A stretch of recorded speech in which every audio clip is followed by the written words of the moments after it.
and gents, we are back for Game 4 of the Denver Nuggets and the Los Angeles Lakers in the Western Conference Finals. We've got Nick Van Boylen, Joe, Michael Jordan, Murray, McCarr. What a game from him. Dear Lord, that guy. Nick Van Boylen, tell me the Lakers, they held on 3-1.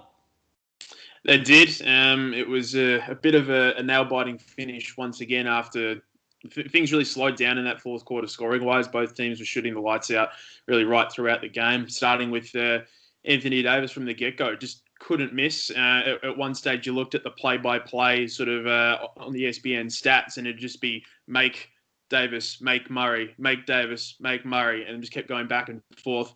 He had 14 points for 6 of 6 shooting at the end of the first quarter, ended up finishing with 34 points on 10 of 15 shooting and a big 13 of 14 from the free throw line. He actually had some rebounds late, which, is always a little bit surprising from Davis these last couple of games. But they were really big rebounds and crucial ones to get that Lakers win. Did send us all a bit reeling with a potential ankle injury. We don't like to see that. Regardless of who you're following in the playoffs, injuries to big players is never fun, but recovered late and was really productive. Another really big factor to get the Lakers going from the jump was Dwight Howard inserted into the starting lineup. It was probably a call that many of us expected and were hoping for after McGee's been really ineffective against Jokic and just in general this series. He had an instant impact. Howard had 8 boards and 8 points to get things going for those rebounds on the offensive end, and just being that real offensive and defensive spark plug for the Lakers that they want. As I said, the Furious shooting started, but things slowed down in the fourth, and a really big sort of thing, I guess, the big takeaway from the game and one of the big talking points was how often the Lakers got to the line. They finished 28 of 35 from the free throw line with some questionable calls, let's say.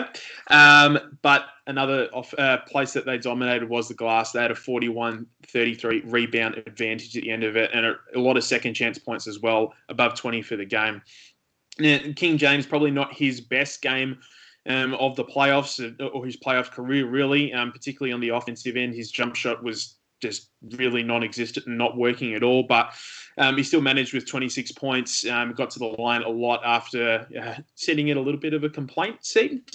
And it kind of worked, and that sort of permeated throughout the Lakers lineup as they got to the line a lot.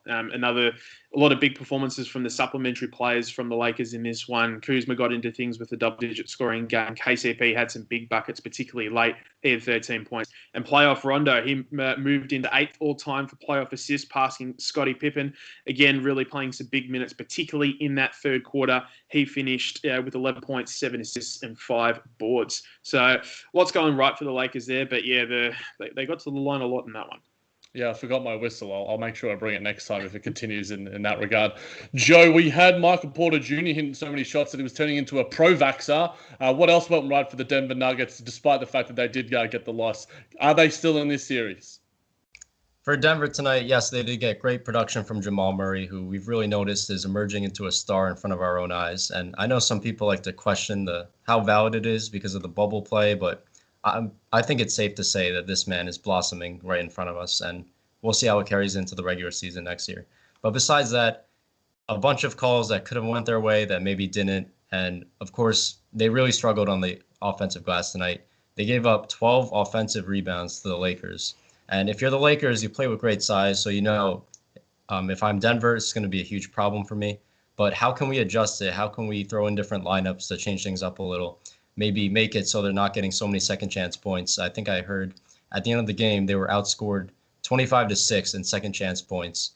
And if you're giving up offensive rebounds to like Rondo, who I think had one or at least one, if not two, then that's just not how you play winning basketball. And on top of that, no field goals in the final 3:28. Now, as I did mention earlier, there were some questionable calls. Murray went to drive in the last couple minutes, and he was definitely fouled by LeBron. But nonetheless, you need to do stuff throughout the game that will put you in great position to win the game, regardless if you don't get a call or two. And then besides that, this is not their fault because he is easily one of the greatest players in the game, but just trouble containing Anthony Davis. Davis tonight, all over the glass, getting whatever he wants in the paint, finishing oops. The jump shot was really falling for him at the beginning of the game. Started the game, I believe, 7 of 7, if I'm not mistaken. So if you have Jokic, obviously he is the best center in the league, but you're going to give away something on the defensive end. and they just had trouble guarding AD tonight, and that's one reason where they came up short. Nick, prediction for this series, not just Game 5. Well, we know what the scoreline is right now, and so it's only going to go one way. I mean, keeping up with the tradition of what Denver have been doing. So it's 3-1 Lakers, Nuggets in 7. Yes, Joe. I'm going to say because of the 3-1, and I know Denver's going to come out firing with that same sense of urgency, I'm going to say the Lakers are still going to win the series. I don't think they do it 3 times, but I think Denver manages to take another game or 2. Yeah, I'm with Joe on that. I want to be with Nick. I want to be with my Aussie brethren, but I need to be somewhat objective on this podcast, on these recaps. Guys, stay tuned for Game 5 of Boston and Miami. And remember, all lives can't matter until Black Lives Matter.